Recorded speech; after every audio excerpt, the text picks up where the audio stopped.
about how to test our dreams. You know, desire in itself, if you desire something, it's not necessarily wrong. James, in the book of James actually says that the right thing to do with a desire is to ask God for it. But he says, but there's one problem. He says there's one issue. Passion is not meant to help me get mine, what I want, but it's to lead me to serve. So passion can be tested in terms of the proportion of the desire and the pursuit of it. So that means, is this dream in the proper proportion of other things in my life? For instance, I know a number of women who were serving God, had a good income, good job, many friends. I mean, they had a good life. But they decided that more than anything else, they wanted to get married. They had a dream to get married. Now, there's nothing wrong with a dream to get married. I think most women want to get married. And it's God's will for most women to get married. But if that desire becomes so big that it's what you're thinking about all the time, it's what you want more than anything else, then there's a problem. Because then your work will suffer, other relationships will suffer. You may even decide not to follow God because you want to follow a man and get married. So that's what it means about the proportion. You know, our life is supposed to be in balance. But if you want something so much, more than everything else in your life, then there could be a problem with that desire. And it could consume your heart, consume your time, consume your money, overshadow God, and everything else.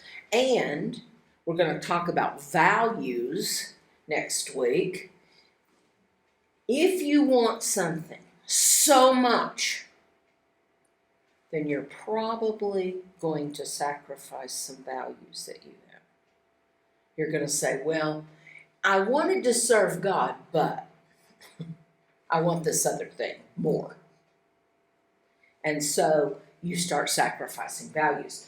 So it needs, any desire, any dream that you have needs to be in proportion to other things in your life. You know, is it really worthy of being the primary pursuit? Now, obviously, there are some things that God calls us to that do become primary. They become more important than other things. I shared with you yesterday that my love for you, the calling that God has for me to work with Nana's house, is a primary calling. Now, it's not the only calling in my life. I'm also called to be a wife and a mother to my other children and a grandmother. I'm called as a pastor to Acts Alive. So there's other things I do and other ministry I have. But I do believe that the calling to minister at Nana's house is a primary calling. So I have to ask myself, is that worthy? Is what I'm doing with you, is that worthy of being my primary pursuit? And I believe it is. Because it's what God's called me to do. It's not just something I want. Are you tracking with me? So, in testing our dreams, one thing we have to ask is, am I wanting this? Has it got the right place in my life? Is it in the right priority? It might be a good thing, but it needs to be here, not here. It may need to be one of the important things in your life, but not the most important. So that's one thing, is we have to pray and say, okay, God, what place does this have in my life? And am I sacrificing other things for this thing that you don't want it to be number one? You want it to be further down here. Okay, here's something else. Most of the things that we want, that we might dream about, we could say they're innocent. They're neutral. They're not bad, okay? So where the object of the dream is neither good nor bad, but it is how we go after it that may make the difference. So again, we can test our dreams by their motivations. So again, going back to wanting a husband. That's a good thing. Nothing wrong with it. It's not sinful. It's not bad. But how you go about it, how you decide to get a husband, what you may do to try to get a husband. You may decide, well, I just want a husband, so I'll marry an unbeliever. I want a husband, so I'll marry anybody. I want a husband, so I'll sleep with him before marriage because I want him to marry me. Well, there's where you're getting into trouble. So there was nothing wrong with the dream, but how we go about it may be the problem. Also, it's true, some dreams are just from our flesh. It's what we want, not God. So you have to look at why you want to pursue a dream and what drives it, and that's going to help you to really make a sound, a good decision on whether or not you should pursue it. Before I became a Christian, my dream was to be an actress. I wanted to be a movie star. That was Twyla. That was my flesh. I wanted to be popular. I wanted to be famous. I wanted to be rich. I wanted to entertain people. I wasn't concerned about people getting saved or being better people or anything else. And when I got saved, I gave that dream up because I saw that dream was Twyla's dream. It wasn't God's dream. It wasn't what God wanted for me. And I can see now that my life would have probably been destroyed if I had followed that. Because even in being an actress in high school and being an actress in community theater, I was already getting into trouble. I was already getting into bad things. I was pretty wild.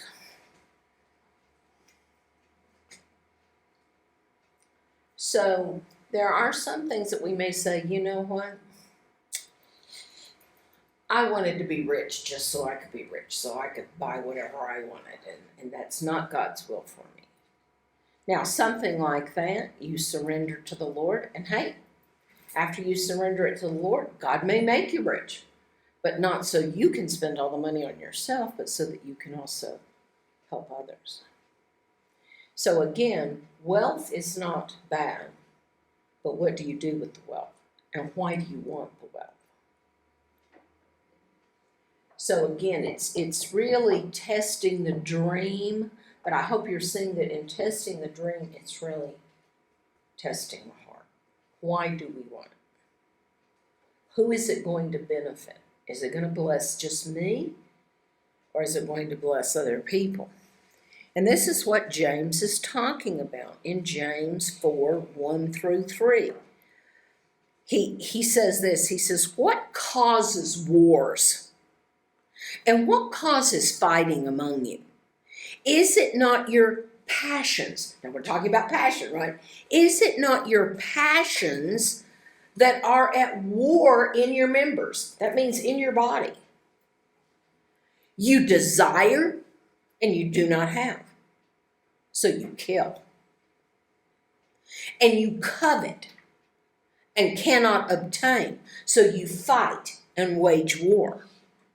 You do not have because you do not ask. And you ask and do not receive because you ask wrongly to spend it on your own passion. So James is saying, look, you want something and you want it so bad, you're willing to kill for it. Well, that's not good. He says you covet. You covet means you see that somebody else has a beautiful dress, or somebody else has a nice house, or somebody else has jewelry that you want, and you want that, and you can't get it. And so you're angry and you begin to fight and do anything you can to take that from them. He says you don't have because you don't ask. That's what we were talking about before. He's saying if you want something, ask God. Ask God. Because if God wants you to have it, He'll give it to you. We read a lot of verses this week in cell group about how God is a good God. He gives us gifts. He wants to bless us. But, James continues, but sometimes you ask for something and you don't get it because you're just asking, he says, for the wrong reason. You're wanting to spend it on your own desires. It's just, you want it so you can be the best, or you want it so you can be beautiful, or you want it so you can be the richest. You're not wanting it for Jesus. You're not wanting it to help other people. So we need to be sure that the desire doesn't become corrupted. And when it's unmet, what are we going to do to try to get what we want? Are we going to lie? Are we going to steal? Are we going to cheat? Are we going to beat somebody up? You know what it's like here? There's a lot of poor people. But there are poor people who are good. There are poor people who are suffering, but who are still loving God and praying and asking God for their daily bread, who are working hard to try to get what they need. And then, you know how many thieves there are on the street? They've stolen a lot of our cell phones. They've stolen my purse like 4 times. So no, they don't want to work. They want to just steal from other people. So there are poor people who are trusting God, and then there are poor people who are out just robbing and taking whatever they can get from others. So we need to obey God. We need to give Him even the dreams and say, God, okay, I have this dream in my heart. Is this from you? Are you the one that's put this dream in my heart, or is this just something I want? And remember, too, that the devil is always going to try to bait us. You know what bait is? If you're trying to, let's say if you're trying to catch a fish, you put bait on the hook and you wave the bait in front of the fish. The fish sees that bait. It goes for it. And when it eats it, well, it gets hooked in its mouth, doesn't it? Well, the devil does that for us too. So again, the dream could be from God that He's put in our heart. A dream, a desire, a passion could be from our own flesh, our own sinful flesh, that we just want something because we want it. Or it could be something that's being dangled in front of you, Kevin. Something to entice you, something to tempt you. Something that the devil knows could destroy your life. And we have to realize when that's being put in front of us to make us want it, we have to know, no, I see the hook. I see the hook. You're not going to fool me. And we're able to see that that is a temptation. Because a temptation is just a passion or a desire. But it's not a good one. The devil knows that if we will grab that temptation, that it's going to lead us away from God, or it's going to destroy our life through drugs or alcohol or whatever. This next week, week after next, Mercy J is going to be teaching in Bible Club about the temptation of Jesus. Well, why was Jesus tempted? Well, that was not the temptation was coming from the devil, wasn't it? And the devil was dangling these things in front of Jesus, because if he could get Jesus to sin, Jesus couldn't be the Savior, could he? If he could get Jesus to go after something that he wanted instead of something that God wanted for him, he would have sinned. He would have rebelled against his Father, and he couldn't have died on the cross for us.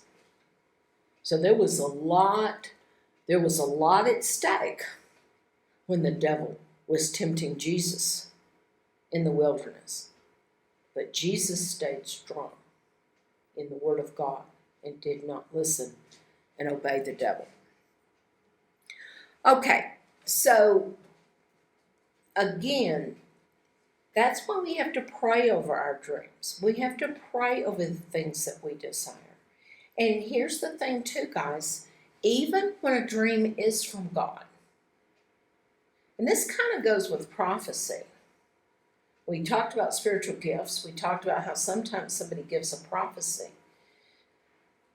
A prophecy can tie into a dream that you have. Let's say that in the cell group, everyone's praying over you, and someone gets a prophetic word, Mercy. I see a picture of you owning your own sewing business. I see you. It's a beautiful shop, and you have your sewing machine, and you have material, and people are coming. Well, that could be an encouragement to you that they have seen this vision that ties in with maybe a dream that you have of owning your own shop. But remember that, again, we have to trust God with the timing.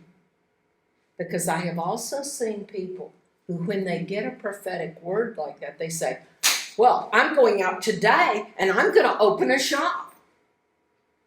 Well, now you're trying to make it happen. Now you're trying to make the dream come true, or you're trying to make the prophetic word come true. Don't do that. God is putting something in your heart for the future. And maybe he's even given a prophetic word to encourage you. But that doesn't mean it's today. We have to let God unfold these things. I shared with you about Nana's house, and really, God did it amazingly quickly. But it still was about 10 months from the time that God said Nana's house until we found this house and moved in. And then, even after that, it was another 3 months before all the furniture and everything came from America. And then God has been adding each of you one by one. It wasn't something I could make happen. So during that time, I was praying about it. Les was praying about it. We were talking about it. We were trusting God. We were saying, God, how are you going to do this? But we couldn't make it happen. If it's a dream from God, he's the one that has to bring it to reality. Well, let's talk about dreams and limitations. Because sometimes there are limitations. You know, it's important that we keep in mind, again, that dreams are remembrances of Eden. You know, in the Garden of Eden, They had everything. The people walked with God, they talked with God, there was no sin, there was no fighting. And so when God puts dreams in our hearts, we talked about how it's like heaven. It's also kind of like the Garden of Eden. But it still doesn't mean that everything's going to be perfect. We can imagine an ideal life where all things turn out well, everything goes perfectly. But we're not going to be able to fully have that in a broken world. And so, although we can pursue the dreams here, our deepest desires are only going to find ultimate fulfillment in heaven. We're never going to be totally satisfied and fulfilled in this world. It just, God, our heart is shaped for heaven now. And we'll receive many blessings here, and we can accomplish a lot of things for God. But things are never going to be perfect in this world. We're not perfect. Other people are not perfect. Circumstances are not perfect. And so there's always going to be problems and issues. So, does that mean we should just then stop dreaming and just say, well, then forget it. I won't even try. Well, no. We need to dream. We need to keep heaven in mind and understand how this world just falls short of it. Yeah, it's not going to be perfect. But I'll tell you what, if you give up dreaming, if you give up pursuing your dreams, if you give up on God, you're not going to have anything. Okay? So without dreams, we easily settle into a matter-of-fact worldliness. Oh, well, things aren't going to be perfect, and I probably won't get my dream anyway, so I'll just live my life like I want. I'll just live my life like lost people do. Well, you cannot do anything you put your mind to, but you can do something. You can reach for these dreams that God has put in your heart. Now, when I say you can't do anything, some people say, well, if you just put your mind to it, you can do anything. No, you can't.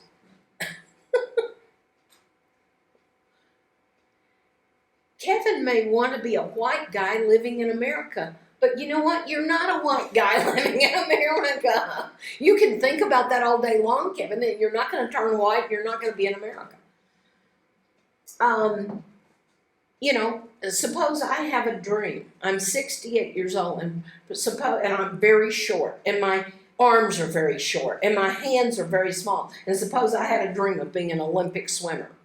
I am going to work out, and I'm going to be on the Olympic team and be an Olympic swimmer. Do you think that's going to happen? No. Let me tell you what, I couldn't have been an Olympic swimmer when I was young. I'm not built for it. So there's some things we may want, but you're not built for it. Your body, we looked at design. Your body's not built for it.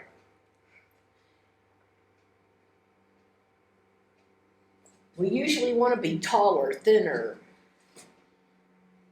some other color, have some other strengths than we have, but that's not the way it works. So we can't just do anything. We're talking about this from a Christian point of view. That we shouldn't want just anything. We talked about robbing banks yesterday.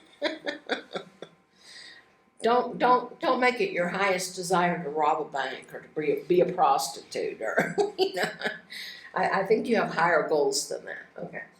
So we're talking about wanting what God wants. Wanting to find out God's plan. Wanting to find out the dreams that God has put in our heart. Because God will give you the desire for what He wants you to do. Are you hearing now?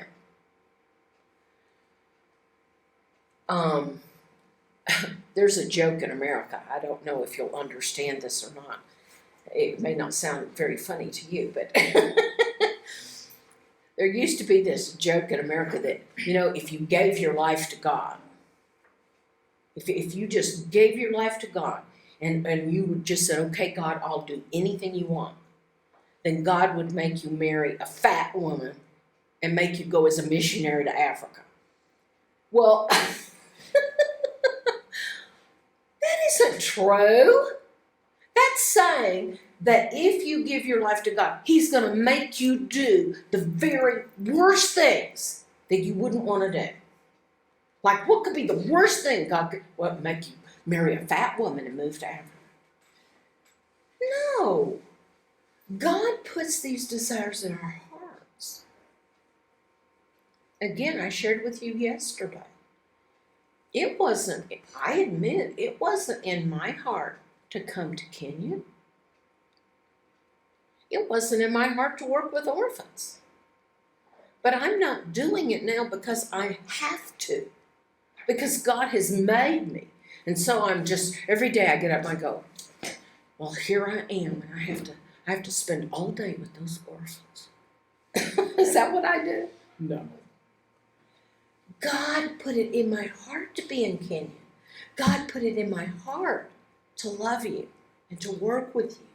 So that's what I love to do. So I'm not doing it because I hate it. If you're doing something that you hate doing, there's something wrong. Okay? That's why we're talking about life purpose discovery. We're talking about how there's going to be a match between your design, your body, your personality, your strengths, your weaknesses, your spiritual gifts, and your desire. You've got to have the engine in the car for it to go. And God will give you that desire.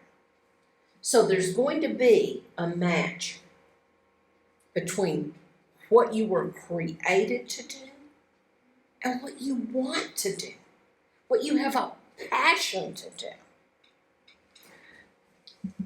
But there are often obstacles.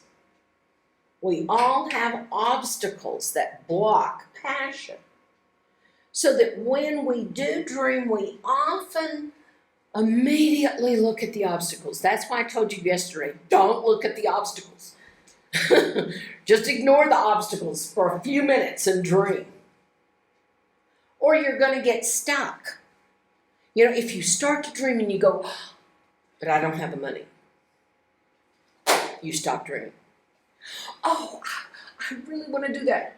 I don't have the education. Okay, forget that. You see, we get stuck if we start looking at those obstacles. So if instead of stopping, we allow our passion to energize us, we often can find a way. And that's what I want us to talk about the rest of today, is how do we overcome those obstacles? I don't know if you guys ever did running with hurdles. Did you ever do running with hurdles in secondary? Okay. Sometimes there are races with the hurdles. You know what they are? The wooden, okay. And so you have to run, and then you have to jump over the hurdle. And then you run some more, and you have to jump over another hurdle. Well, we all have those hurdles. A hurdle you can think of as an obstacle. It's something blocking your way. And you're either going to come up to that hurdle and go, I can't do it. Here's a hurdle. Or you're going to have the energy to jump over it. And so I want to talk to you about how we can turn the passion into energy to find the way over the obstacle. So let's look at your section in your notes on dream obstacles. So, obstacles, when we think of obstacles, they're going to affect all the areas of the purpose diagram. But they are most prominent with dreams. There's always going to be problems in any area of life purpose. You're always going to have obstacles. But especially when we're talking about dreams, I want to talk about it at this point. So what is an obstacle? Well, it's something that stands in the way. It's standing in the way of thinking rationally about and pursuing your life purpose. It's a blockage. Now, there's two kinds of obstacles, and this is important. There's two kinds of obstacles. One is internal, and one is external. Now, let's talk about the internal ones first, because they're really the hardest. The internal obstacles are the hardest. They're the ones that are on the inside of you. Kevin, they're the obstacles on the inside of you. Mercy, they're the obstacles in your mind. Jessica, they're the obstacles in your heart. They're thinking patterns that we can think of as being the blockage or throwing a wrench in the gear. They can be dearly held principles or beliefs. They're often buried deep within our psyche. Do you remember when we talked in identity about lies? And you had an exercise of writing down the lie and then writing down the truth. Remember that? Okay, this is a whole lot like that. Because let's say Kevin has a dream, but in his mind, he's thinking, I'm a poor orphan, so I won't be able to do it. I'll never be able to do that. I can't accomplish that. I'm a poor orphan. I'm a poor orphan. I'm a poor orphan. Do you see? The blockage is in his own mind. He's telling himself a lie. And that is what is going to stop him. It's not because he's poor or an orphan. It's because he believes that. And he's not telling himself the truth. The truth is, I can do all things through Christ who strengthens me. Are you beginning to get what I'm saying? So these internal obstacles are what we have to deal with.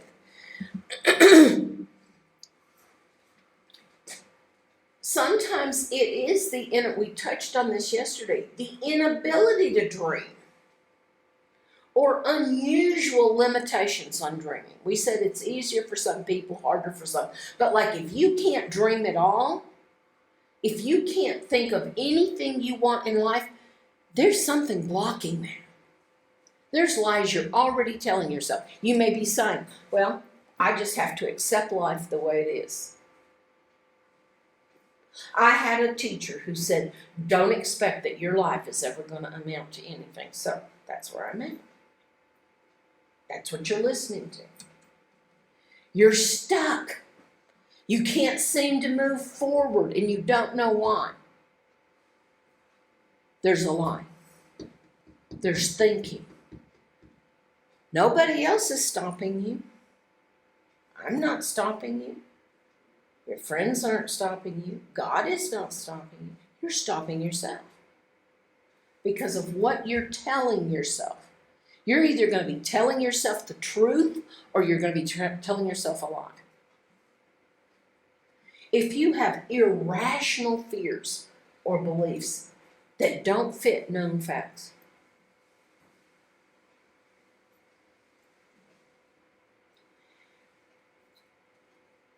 Sarah had a friend named Kim, and Kim's mother, she didn't want her to go anywhere. She didn't want her to do anything. And it put such fear into Kim. And I think it came from some bad experiences the mother had had. And so she was just terrified that Kim was going to get hurt, or Kim was going to drown, or Kim was going to be in an accident. And so she was just always worried. So that fear was in the mother. And then she was telling all this to her daughter. And it was irrational fears. You know, yes, bad stuff happens. We just talked about how we live in a broken world. So yes, sometimes you get sick. Sometimes you're in accidents. Sometimes you have to go to the hospital. All of us eventually are going to die. But does that mean we shouldn't live life? Should we just go in our room and shut the door and stay in our bed and pull the covers over our head because there we're safe and nothing can hurt us? No, you can't live that way. An inability to face people or situations. You know, some people, it's just like they're frozen. They just go, I can't deal with that.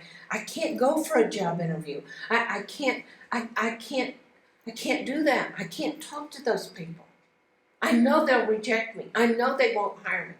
I know they won't like me. I think, why? Why do you feel that way? It doesn't make any sense. Again, it's repeated playback of negative ideas. You know, if you're feeling this way, then you need to let the Holy Spirit show you, what are you thinking about yourself? Are you saying to yourself, I'm a loser? I'm a loser. Nothing good will ever happen to me. I'm dumb. I'm not smart. I can't learn. Nobody will hire me. I shouldn't even bother to dream because it won't come true. When we're saying those negative things to ourselves, when we're listening, it may be a lie, again, like we talked about in identity. It may be a lie from a teacher. It may be a lie a pastor told you. It may be a lie your parents told you. It may be negative words that came even from your peers, classmates, where they laughed at you or they ridiculed you.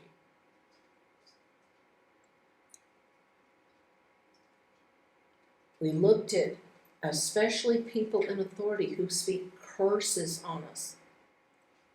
And the problem is we believe those curses. We believe what they're saying is true.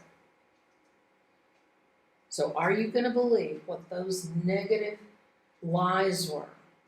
Maybe it was even lies that the devil put into your mind about yourself. But are you going to believe those, or are you going to believe what God says about you? That's why we looked at identity. That's why we looked at, do you understand who you are? You're a child of God. You're a child of the King. You've been forgiven. You've been raised up with Christ. You're a saint. So, which words are you listening to? That's going to make a huge difference in this matter of dreams. There's always going to be obstacles. There's going to be challenges. But you see, if you're telling yourself, you know, yeah, it's a challenge, but God lives in me. God can overcome anything. I'm a child of the King. He gives me good gifts. God said, if I'm faithful in little, He's going to give me more.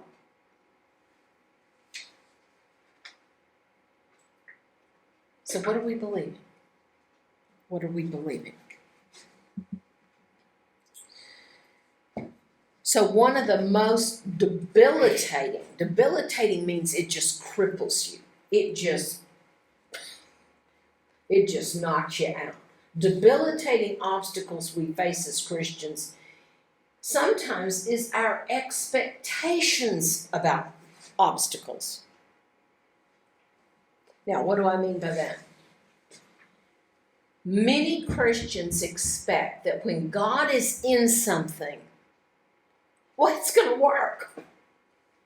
And the evidence that this is God, the evidence that this is what God wants me to do, the proof that I'm following God is that it's going to be easy. It's going to be smooth. I'm going to try to open my business and everything's just going to be perfect.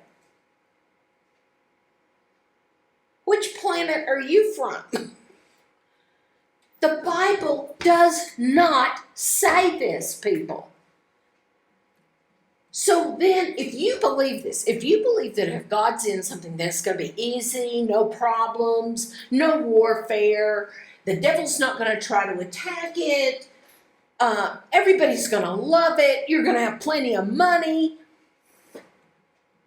Well, then when an obstacle comes, you're going to be surprised. You're going to be deflated. You're going to give up. You're going to say, oh my gosh, I guess this wasn't God. Because if God was in it, then everything would be easy. Jesus said, in this world, you will have it really easy. Is that what he said? What he said? In this world, you will have tribulations, but be of good cheer. I have overcome the world. He didn't say it was going to be easy. He said that he said that our enemies will be enemies of our own household, sometimes our own family.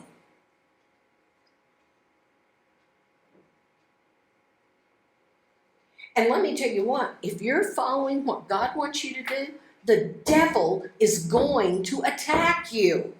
It is not going to be easy. So, we really need to deal with this. You need to understand that if God has put a dream in your heart, and he's put the passion in your heart, you need to obey that. But there will be obstacles. And every time there's an obstacle, you're going to have to keep trusting God. And you're going to have to keep following God. And you're going to have to keep listening to God and praying to see how he's going to get you over the obstacle. But you don't give up. You don't give up because you just think it's supposed to be easy.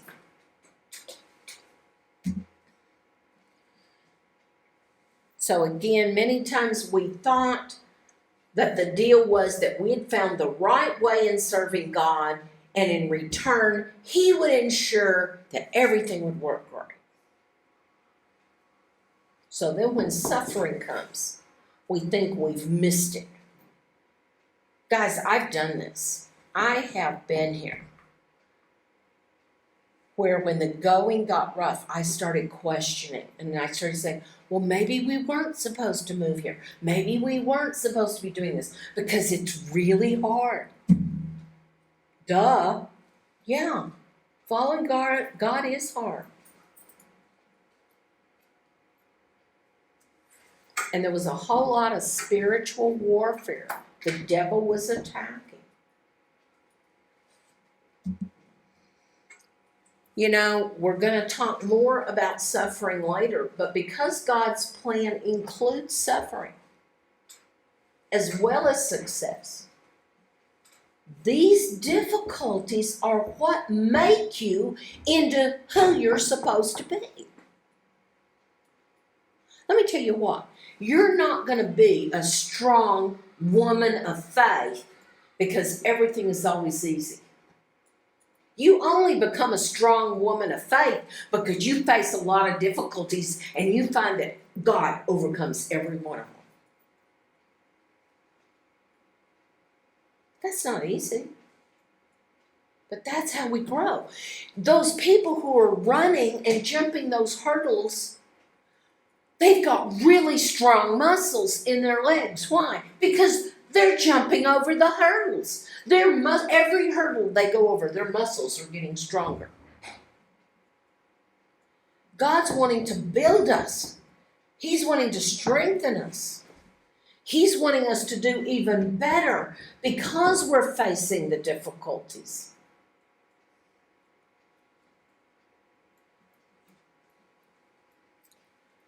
Jesus came to meet us and to show us how to live in this broken world, not just take us out of it. You know, if Jesus was going to take us out of it, then as soon as you got saved, you just die and go to heaven. Okay, she got saved, let's just take her to heaven. He doesn't do that, does he? No. He wants us to learn how to live in his power, in his promises, with his strength, with his life in us. So, we need to remember, the bigger the dreams, expect bigger obstacles. If this was easy, someone else would have already done it. You know, my son and daughter-in-law are starting a company, and they have been working 5 years, and they still haven't opened the business. They've been working on it for 5 years. They're exhausted. But you know what? If it was easy, somebody else would have already started that business. God is the one that gave them the idea. God is the one giving them the strength to keep going. God is the one giving them the finances to keep going until they can open the business and start to make money. And there's been huge obstacles because it is a huge dream. It is a dream. It is a business that is probably going to be worldwide. It's going to be a worldwide, multi-billion-dollar industry. So it's had huge obstacles. But again, remember that when we're talking about life purpose discovery, we're not talking about just doing what we're going to do. We're talking about us becoming the person we're supposed to become. We only become that person through what we go through. We're going to talk about preparation starting next week. In preparation, it's all the problems we've faced, all the needs we've had, how God has provided, how God has answered prayer, how God has brought us to this point. That's what strengthens us. That's what makes us a person who loves God, follows God, hears God, continues to believe in God. We're becoming a person. Our character is growing. That's not because it's easy. That's because we found out God can overcome anything. So the process of following your call will make you into the person you are called to be. Just as becoming the person you are called to be will enable you to accomplish your life mission. You see, a lot of people have a dream that God has put in their heart, and they never fulfill it. They never do it. Because they give up, they get discouraged, they don't want it to be hard, they don't want to pray about it, they don't trust God, and it never happens. Because the calling, what you're supposed to do is one thing, but you've got to be the person God has called you to be in order to do this. If you want to do it, you've got to be that person. These go together. You know, we'll probably talk more about this in preparation, but let me mention it here in case I forget it later. King Saul didn't fulfill his mission. He was anointed king of Israel. He had a great calling. The people loved him. They wanted to follow him. They respected him.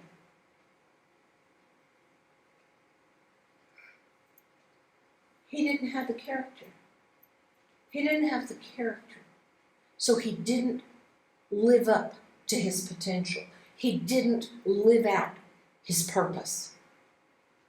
Because the people loved him, he began to love the praise of the people more than following God. So when it was a choice between, am I going to please the people or am I going to obey God, he chose the people.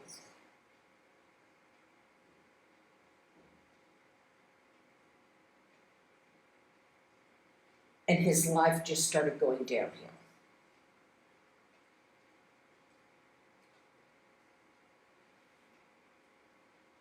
The prophet told him, Samuel said, God has removed you. You still have the crown on your head, but you're done. God is going to remove you as king because you won't obey him.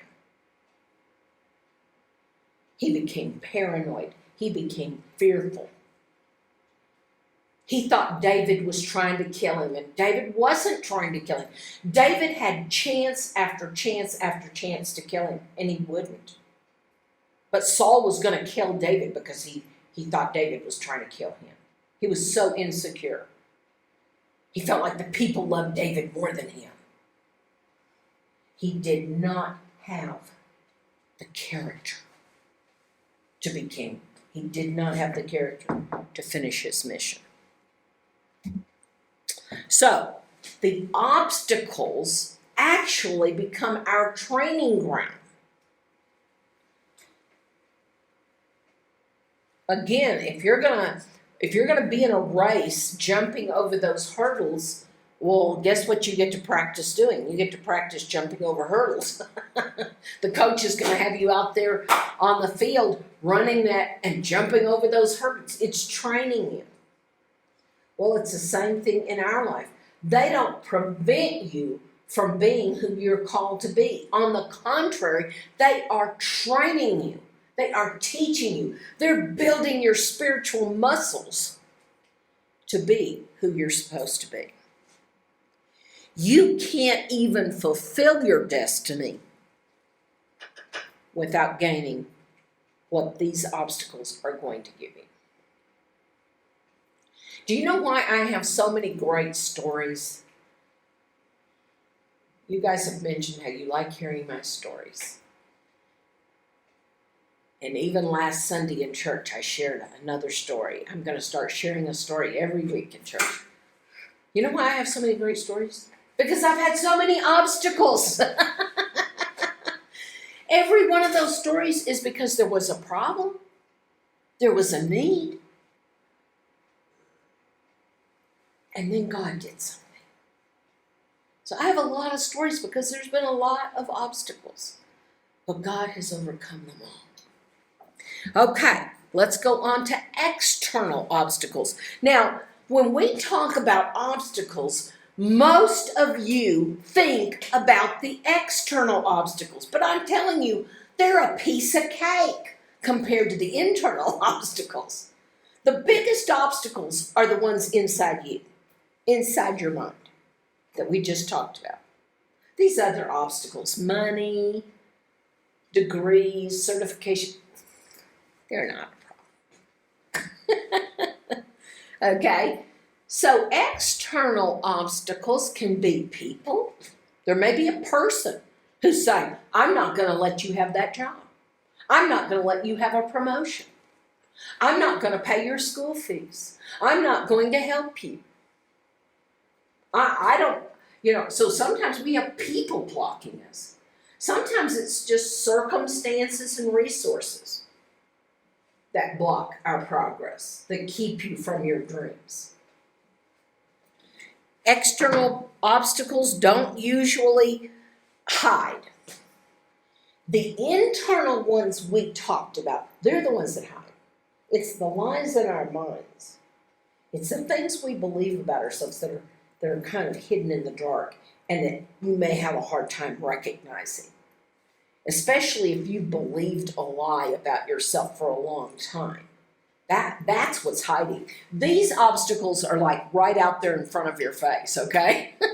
If someone is opposing you, you know that obstacle, right? If you don't have enough time, if you think, well, how could I ever accomplish that in my lifetime? I mean, I couldn't do that if I lived to be 80 or 90 years old. You can see that. You can see that obstacle. If you say, well, I want that job, but I don't have the credentials. I don't have the certificates. I don't have enough education for that job. Well, you know that. That's not a surprise. It's not hidden. You can see that obstacle. It's clearly in front of you. Well, let's talk about the top 5 obstacles. Again, these are external obstacles. They're outside of us. They're not the hidden ones inside. They're the big ones that we can see. The big 5. What do you think number 1 is? Yeah, Kevin knows. Money. We never have enough. We never have enough money. I want to buy that house. I don't have enough money. I want to buy a car. I don't have enough money. I want to start a business. I don't have enough money. I want to go to that school. I don't have enough money.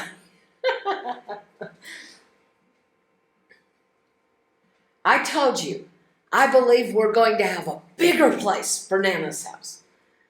We're going to have many acres and a big garden and big buildings. We just need money.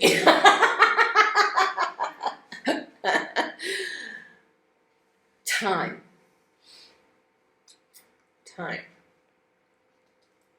Sometimes you may feel like, well, I need to get another certification. But I'm working this job and I have my family. How am I going to have time? If I'm working all day and I'm with my family at night, how am I going to have time to get that certification? Opportunity. Oftentimes we feel like, well, how am I going to get the chance to do that? I have the ability.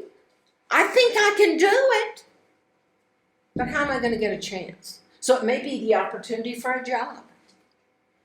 It may be the opportunity to get into a school.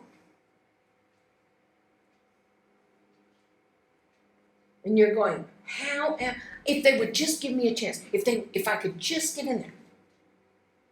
You know, one of the great things about Tom's attachment is that by doing the attachment, he's able to show them what a good worker he is. So he's praying and believing that then they will offer him a job.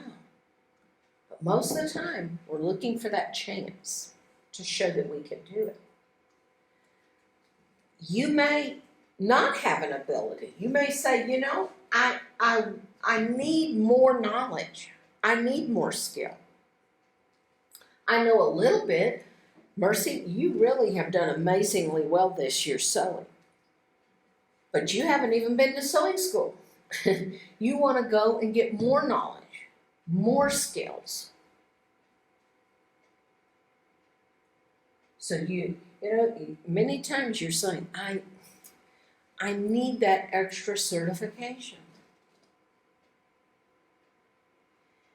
Or people. Again, sometimes people won't give us permission or won't give us support.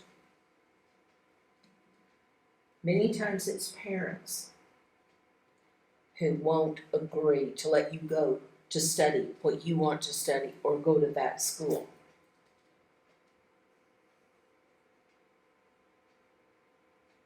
These are the big blockages. But like I said, they're not as bad. They're really not as bad. You thought it was money. You thought it was time. You thought it was the obstacle of opportunity or not having ability or people who were blocking you.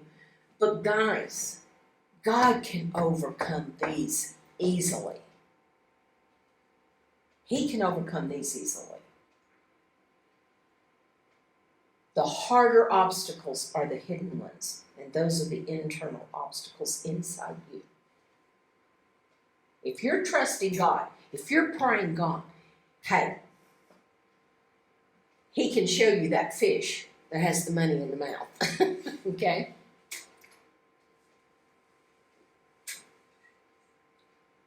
I could give you stories about every one of these, but I won't take the time. He can overcome all of those easily. Now, I want to talk about regret. This, you need to listen to what I'm saying, because this one may seem a little hard to understand at first. You know, when you begin to think about a dream, and let's say you think about the dream and you think, well, I really want that. I really do. And I believe God has said I should do it, but it's going to cost so much money. It's going to take so much time. It is going to require so much sacrifice. I don't know that I want to pay that price. Then here's the question. In 10 years, in 20 years, how are you going to feel about that decision? Are you going to have regret? Are you going to have regret? Because you see, now you're looking at it and saying, man, that's going to cost a lot. It's going to be really hard to do. Yeah, well, but how are you going to feel if you don't do it?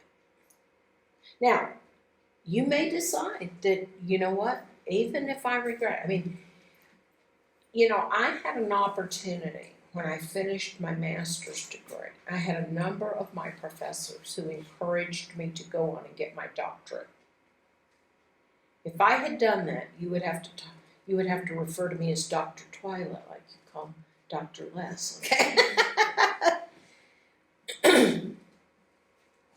But I decided no. I decided the price was too much. And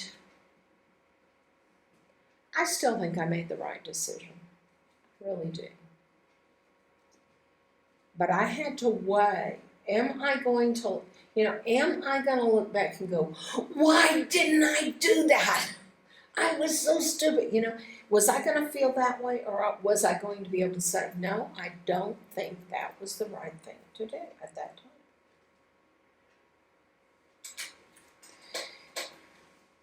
So we also need to consider the cost of not following our dream, is what I'm saying.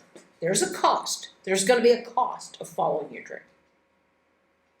But there will be a cost of not following it. Well, let's look at some practical tools. You can think of them as the solutions to some of those external obstacles we just talked about. We talked about whether you're thinking about, I need money, time, opportunity, any of those. Here's one solution that God might give you. What about people? Who could help you? Who would know the answer? So when you feel stuck, when you're facing an obstacle, who do you know that could help? You might know somebody who has their own business, who could tell you how they got started. It might be that you know someone who is working at a place that you want a job. Maybe they could put in a good word for you. There's all kinds of different ways. Obviously, there's lots of different ways that people can help you. Not just giving money, but the advice, the experience, contacts, sometimes money. Okay, what about objectives? Sometimes we look at a dream and we go, how could I ever accomplish all of that? Okay, but what if you changed the dream or the timeline? Could you realize 80% of your dream with 20% of the resources? Maybe you can't build a house that's that big right now. looking at this neighbor's house. John and I walked over to the mall yesterday, and when we were coming back, I said, instead of coming this way, let's go down that street, because that street loops around to this street. It's one big U shape. Because I wanted to see the front of that house. All we can see from here is that they're building another roof over there, and I thought they must have built onto that house. Oh my gosh. When you are on the other side and you see what they have built, they have like doubled the size of that house. They have built a whole nother house on the front of that. Well, apparently the person who bought this house, that was a pretty small house. Compared to the other houses in the neighborhood, that's a pretty small house. It was old and small. So maybe at the time they only had enough money to buy the property with that old small house. But now they had the money to build on, to just enlarge it. Sometimes we want to do something all at once, and God's saying, no, you can do it in stages. In fact, Miss Lois next door said that when they were building that house. They hadn't even started this one, but they were building that one. They just built part of it, and they lived in that one little part while the rest of the house was being built. They were having to do it pole, little by little. So sometimes we may have a dream, but it can be broken into parts. We can change the timeline. Maybe I can't go to school and finish university in 4 years, but maybe I could do it in 6. Are you getting the idea of that? So we need to pray about how can it be adjusted? How can it be adjusted? What I'm saying is, I was in that little apartment over on Gong Road, and I think the vision that I had for Nana's house was this, but more. It was bigger than this. But you know what? This has been a good start. This has been a good start. Now, I'm believing God for the rest of it. Again, dream versus desire. What is the desire behind the dream? How else could you pursue this desire? Let's say that you had a dream of being a doctor, and your grades were not good enough to get into medical school. You could not. You're not going to be a doctor. Okay, but what was the desire? Oh, well, maybe the desire is you wanted to take care of people, you wanted to help them with physical healing, you wanted to learn about medicine and be used. Well, how then could you still pursue this dream? Well, maybe you could be a nurse, but not a doctor. The qualifications are not as high for a nurse as a doctor. Or maybe you wanted to be a nurse and you can't be a nurse because you still have to have pretty good grades to be a nurse. But you see, there's other ways to serve. If you identify the desire that was under there may be another way to do it. There may be another way to do it. Because there's not just one career. In medicine, oh my gosh, you can be a doctor. You can be a surgeon, you can be a nurse, you can be an EMT, an emergency personnel. You can work in clinics. You can be trained to do basic, minimal medical care and help people at clinics and in the slums. You can learn to be a lab technician, running the tests. So there's more than one way. This one is saying, hey, there's more than one way. What's another way? What's the desire that was under that dream because you could still see that desire fulfilled in a different way. So, who do you know that can help you? How can the objective be adjusted, the timeline be adjusted, the resources be adjusted? Take a little longer, do it a different way to still reach the goal. And what's the desire?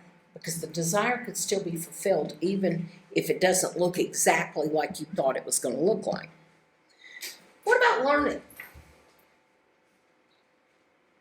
You know, you have not learned everything when you have finished Form 4. You got a lot more to learn. Well, if you need to know something, where could you find the answer? Oh my gosh, you guys are so blessed. You have the internet. All you have to do is Google it. You can find the answer to just about anything. My shoulder's been really hurting from the computer. So yesterday I Googled it and said, okay, what exercises can I do to help a sore shoulder from the, it wasn't even a sore shoulder. It's a shoulder that's sore from working on the computer. And it gives you all the exercises to do. How could you learn this? You know, something that I don't like about education here in Kenya is that most of your education is teaching you what's called rote memorization. So like in history, you're taught a fact, a date. You have to remember that fact, you have to remember that date, and on the test, be sure you spit that information back onto your paper. So that you show that you have learned that. And so most of it is memorizing. Most of it is just learning, but it's not critical thinking. Critical thinking is, how do you solve a problem? Let me tell you what. Don't tell your teachers I said this. You do not need to memorize all those stupid dates in history. Because you know what? If you want to know the date, look it up on the computer. You don't need to memorize that. What's of more value is that you learn how to learn. Now, if you don't know how to use a computer, if you don't know how to Google something, then that's a problem. That's the first thing you need to learn, okay? Have one of the other kids show you how to Google it. Okay, because that's learning how to learn. If you learn how to learn, you'll be able to find the solution and the answers to anything you need the rest of your life. If you don't know how to find an answer, if you don't know how to use a computer, if you don't know how to read, well, then no, you're not going to be able to find anything. Okay, what about expectations? How can I realign my expectations with what is realistically possible? So, okay, you've got this dream, and you've hit some obstacles, and you are having to adjust your expectations. I said in the beginning with the dreams, don't worry about what's realistic. But now you're down to wanting to actually accomplish your dream. And now you're having to deal with, okay, how do I do that? That's a whole lot of what Les does in coaching. People come to him and say, I want to do this. I don't know how to get started. I don't know the steps I need to take. What do I do? And he helps them make what's called a SMART goal. You see, you can have a goal and you never take steps to do it. You may not even know what steps to take to do it. But a SMART goal is making a goal so that you have a specific goal. It's measurable. It's attainable. it's relevant, it's time specific. You're able to start pinning it down and actually making the plans and doing the steps to arrive at your goal. And it's amazing when people start doing that, they're able to accomplish their goal. He's had students and clients who have done amazing things. Even me. We were taking a day off in New York City one day when we lived in New Jersey. And we're just walking around Central Park by the lake. And he asked me, he said, if you could do anything, okay, this goes back to the dreaming questions we were talking about yesterday. If you could do anything, what would you like to do? And I said, I would like to write down everything I know about cell church. I would like to just do a brain dump of everything I've learned, how to do it, how it works, and he began to then coach me.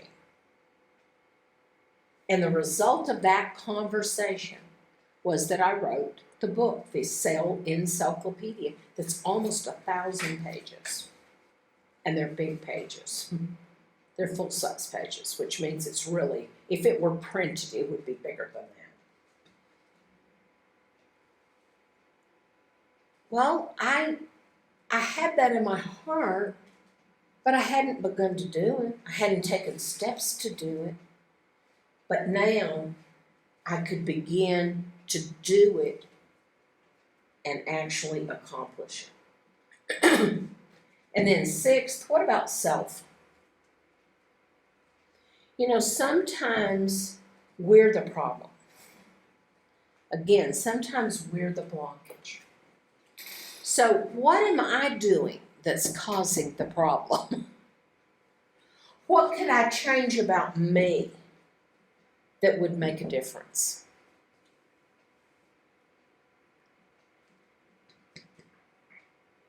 So these are the ways, what I've just listed with you are 6 different solutions. 6 different things that when you face an obstacle, and I'm so glad that Kevin asked about a folder, because all of you, this is not a class for even right now. It's really not. You're discovering some things about yourselves. You're going to find some clues, especially in design. We start with design because at your age, you have found many of the puzzle pieces in design. You haven't even found all of those. But now at least you know what they are that you need to look for. Passion, you're probably just beginning to start to dream and to think about these things. But something like obstacles, you're going to be facing obstacles for the rest of your life. Now, I know that's not good news, but it's the truth. Whatever you're trying to do, whatever you're trying to accomplish, you're going to face obstacles. Save this piece of paper, because I guarantee in 2 years, 5 years, 10 years, 20 years, you're still going to be facing obstacles, and you're going to go, okay, do you remember in that class with Miss Twyla, and we had some notes about how to overcome obstacles? Read this again. Do this. Think through these 6 things concerning whatever obstacle you're facing.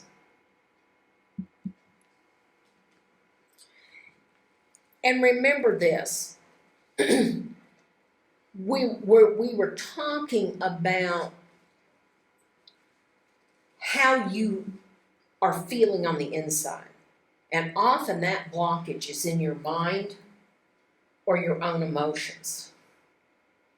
We've talked about these solutions. These are the actual physical things you can do to overcome the obstacles.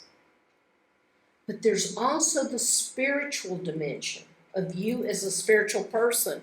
If you want to think of this spiritually, like the children of Israel, they had left Egypt. They were supposed to go into the promised land. But they had to go in and claim their land. God had said he was giving them the land. God had said he would drive out the enemy before them. God had said, just obey me and I'll give you the land. But they had to claim the land.